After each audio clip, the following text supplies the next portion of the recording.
When's the last time a president won an election on tangible policy? Well, here's what you got to do. There's the defensive strategy, which is like, MAGA Republicans are crazy, Jack, don't you think? Okay. And then there's the offensive shit where you could turn around and be like, this is what we did. It's got to have a bit of both. And he hasn't talked about any of the shit that he has supposedly done. Anyway, the RNC response to Biden's announcement. I mean, this shit's going to be weak too. America's political institutions are getting weaker and weaker. Let's be fucking real, dude. Congress is bullshit. It's got no fucking power. Whoever wins is supposed to stack the courts now. Like, the Republicans have set the game up so that, like, you're supposed to win and then you're supposed to fucking pad the courts. Congress's most significant proposal and the legislative body's most significant power is basically beefing up the judiciary with filling the ranks with like Democratic or woke judges and justices.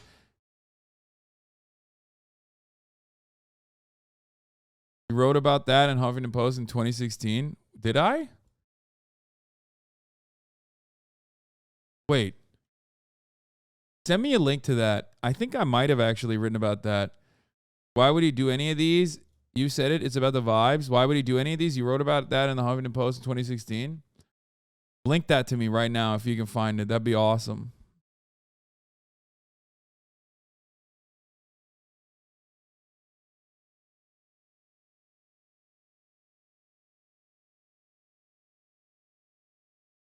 Why America is so fat? Yeah, no, not this.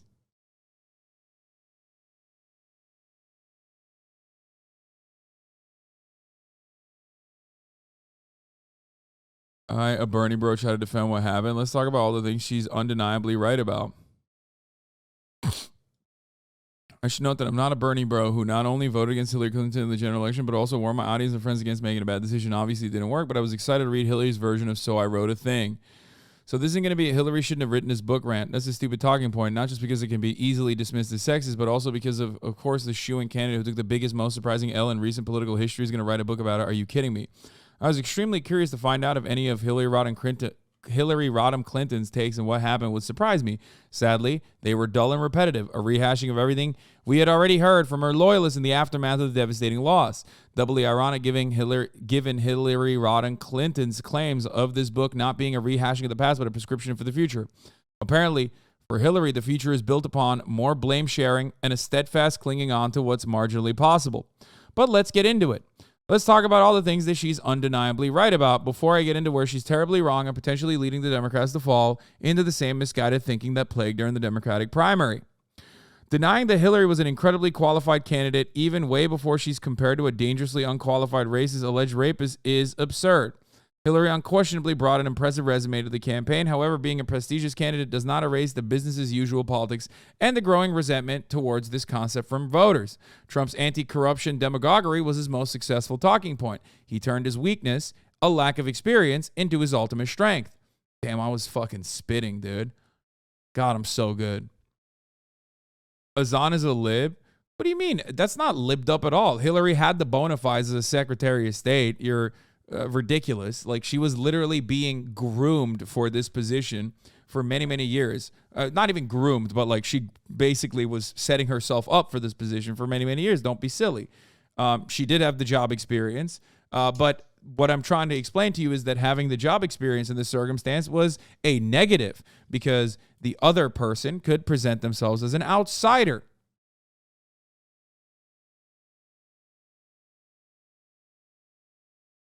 Also, Drain the Swamp is still a far superior campaign slogan to Love Trump's Hate because one speaks to the legitimate problem voters perceive within D.C., while the other is cripplingly obsessive with fighting against the perceived evil monster Trump, even though that's literally what he is.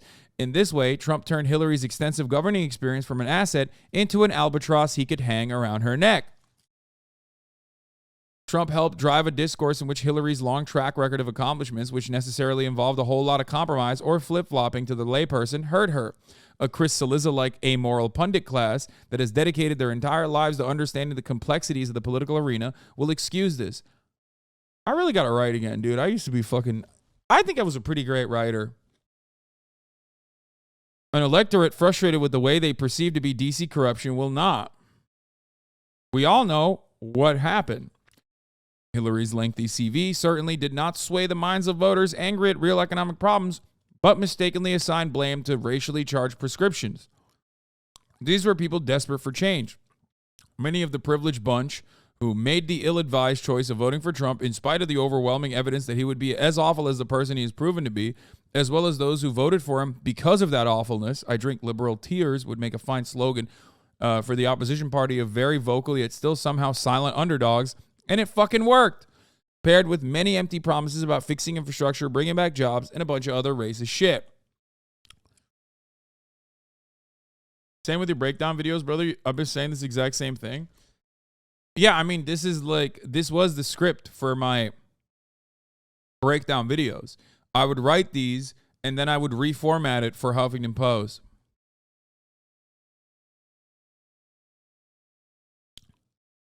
So despite her war hawkish and ideologically inconsistent track record, Hillary is absolutely one of the most important female icons of our generation. Hillary definitely rocks in the way that she could be just as evil as the rest of the calculating, corporate-facing DC assholes with dicks. And I do admire and respect her for this. I'm not even remotely kidding. However, this brings me to my next point. Ew. Okay, I take it back. Thank you, Anonymous, for the 25 gifted subs.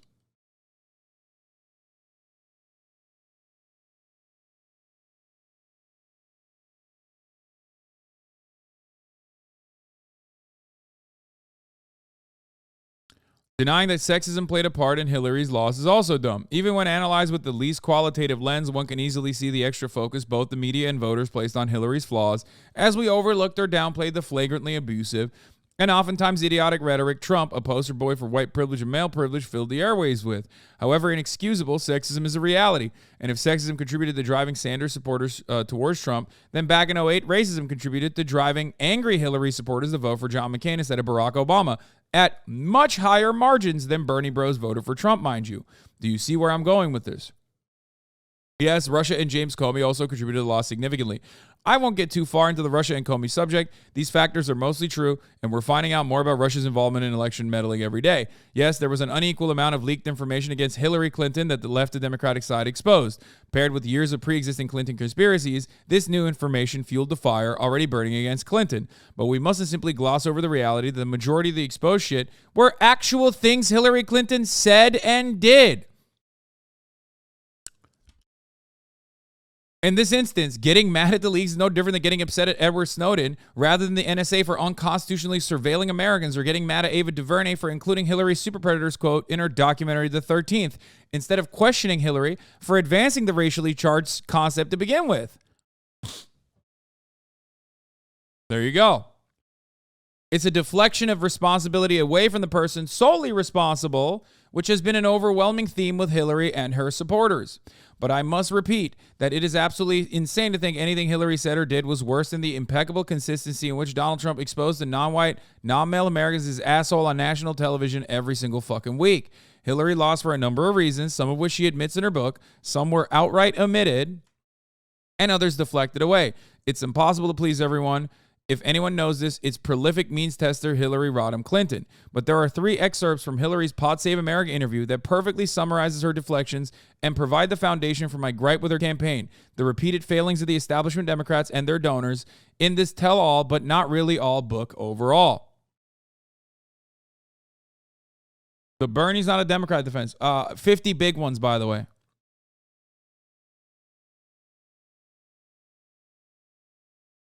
Thank you for the 50 big ones, anonymous donor, allowing 50 people to no longer see the ads at the top of the hour, where I will give you a 3-minute ad break. At the top of the hour, there's a 3-minute ad break. If you no longer want to see those ads, all you need to do is subscribe, which you can do for $5 or for free with the Twitch Prime.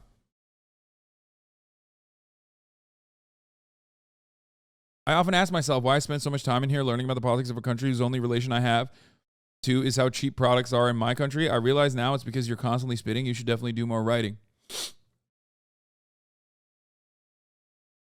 Thank you. Yes, it's a segue, bitch. Oh my God, that's so fucking lame. Listen, I've grown up a little bit since 2016. That was literally 25 years ago. 2016 was 25 years ago. Think about that. Anyway, here's the 3-minute ad break. Now, by the way, you can avoid it by subscribing for $5 or for free or by getting gifted a sub. Here's the 3-minute ad break now. Bernie's not a Democrat defense. This is bullshit. The dude unseated a Democrat as an independent back in the same year Reagan was almost assassinated. Everyone should collectively get the fuck over this as we work through this obviously new concept that we are condemned to live within a two-party system. Bernie's not a Democrat, ? Is he not a Democrat even though he caucuses with Dems when he mostly toes the party line unless it's a compromise on his ideological integrity? Is it because he voted against the Iraq War? Or is Bernie not a Democrat because how dare he try to provide a more progressive alternative to what our Democratic establishment believed was the most electable in our country? By the way, that Democratic establishment failed in a really public way, in a bigly way. So all this sweeping under the rug is not genuine. It's carefully crafted to maintain their positions of power. It's like when Equifax fucks up big time by not putting in proper security measures for your Social Security, but instead of admitting how they fucked up and facing the consequences, they try to screw consumers over further and deflect. But this time it's our healthcare and the lives of millions of undocumented citizens on the line. B. Bonchik, thank you for the 5. Get the subs. The Bernie's no Democrat rhetoric also creates this weird tribal identity around the Democratic Party, which holds that maintaining the sanctity of said party and its greatest standard bearer, Hillary Clinton, on a higher plane as more important than the party's policies, if advanced by who Hillary and the DNC deemed to be an outsider. What a great big fuck you to the millions of Americans who vote Democrat and have the gall to care about universal health care and free public universities. Bernie's as Democratic as they come. He's just not your Democrat. The I couldn't expand upon Obama's programs because I am a Democrat defense. Double dog bullshit. One, because she's been throwing Obama under the bus fairly regularly on her promotional circuit because he told her not to attack Bernie, which she did anyway, and also because she was mad at Obama for making progress on green energy initiatives that increase resentment against the Democrats among workers dependent on fossil fuel industries. What? So Obama should have subsidized more of the coal industry, and then maybe you could have campaigned more in important swing states like Pennsylvania, I guess. Also, Obama literally has mentioned probably 1 billion times that the ACA is supposed to be a stepping stone towards universal health care, a concept Hillary has described as impossible to enact. The same concept that Mr. Non-Democrat Bernie Sanders has successfully been able to get in front of the Democratic Party, which is now hopping on the burn train. All aboard, baby. Sexist ass health care for everybody. However, denying that Bernie had something to do with Hillary's results is meaningless. It was a strong primary. Hillary faced the challenge she overcame with many millions more votes, but to go back to this primary and keep repeating the same mistakes and alienating millions of passionate Democratic voters by calling them sexist, not denying there were sexist or racist, or similar to the alt-right via the extremely smooth-brained political horseshoe theory, is not only counterproductive, but also boring at this point. It's tired and dull. This is the most important part about it. What could she have changed? I'm looking back at my old writing, and honestly, it's there are certain things that I think I am way more cynical on.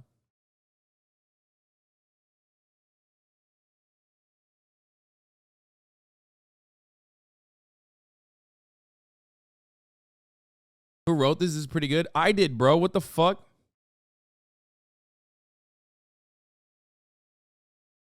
Lastly, and perhaps most importantly, when asked to sum up her faults and how she would have changed how she campaigned, Hillary drops her ultimate gem. Nothing on the policy front, but definitely would be more open-minded to weird, unforeseeable things like Russia hacking our entire election. An entire book summarized with these words. Her profound inability to admit mistakes in order not to repeat them is ultimately going to let this circus machine that keeps pumping out new and even more viciously racist ass clowns on the Republican side, while Dems keep throwing banal, boring Hail Mary candidates like Jon Ossoff at walls in red districts with hopes that they stick. The irony is back then, Jon Ossoff was way more right-wing back then when he was running in, what was it? It was in, I think, was it South Carolina or Georgia before he went to Senate.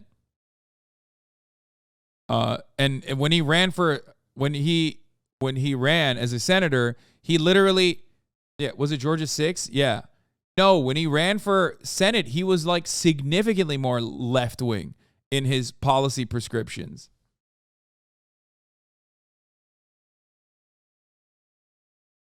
He lost the Georgia representative Senate race and then won a Senate seat. Yeah. Except Ossoff won. No, he didn't, you fucking idiot. He lost back then when I was talking about what he was doing. Shut up. This isn't 2016.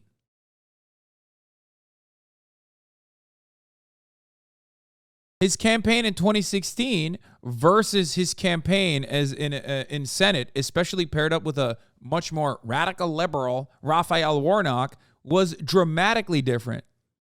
Okay, calm down. You were literally not alive back then. You were a fetus. Okay, when I wrote this, you were still a baby. This was 25 fucking years ago. So shut your mouth. Maybe you can learn something.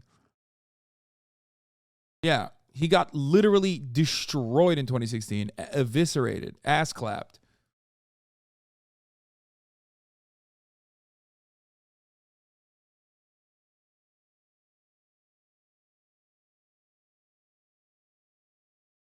Anyway, without candidates who clearly support populist economic programs as well as social justice, we will simply remain the anti-Trump party, and we will lose. At a time when one side is trying to maintain the status quo while the other is destroying that status quo with pure racist vengeance, the takeaway from this book is no different.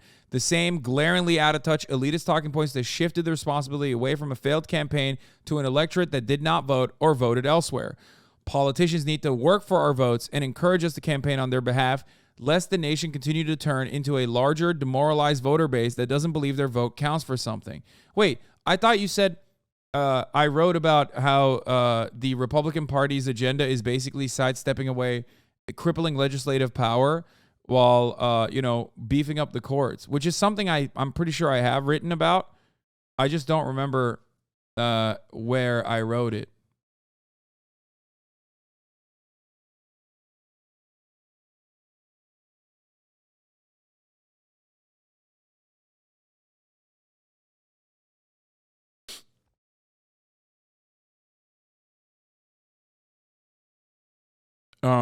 At a time when one's trying to maintain the status quo while the other is destroying that status quo, politicians need to work for our votes and encourage us to campaign on their behalf, lest the nation continue to turn into a larger demoralized voter base that doesn't believe their vote counts for something. I'm glad Hillary wrote a book and she's rightfully an icon for girls all over the U.S. But if Democrats want to win, we're going to need to latch on to clearly identifiable progressive policies, no matter how economically unfeasible they may seem.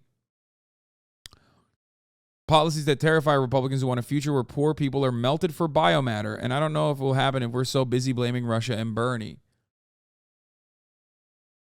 I don't think this was the right article.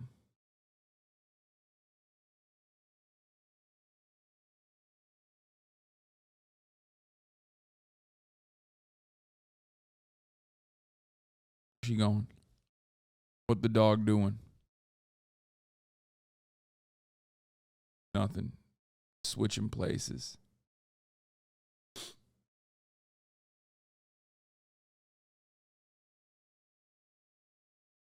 Also, remember, I was very clearly aware of my audience when I was writing shit like this. And I knew that this was for a libbed up audience. I used to certainly have on my forward facing side, on my mainstream facing side, I certainly would try to appeal to the sensibilities of liberals who at the time were any kind of criticism against Hillary is akin to sacrilege. How fucking dare you? They had that kind of really aggressive attitude. So I would tailor my messaging around being like, oh yeah, Hillary's an icon, but also she fucking sucks. Here's why.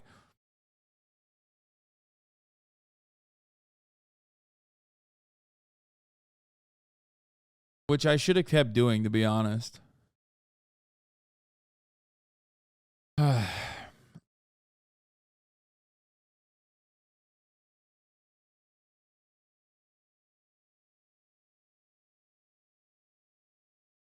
Anyway. Average leftist owner having a dog. That's funny.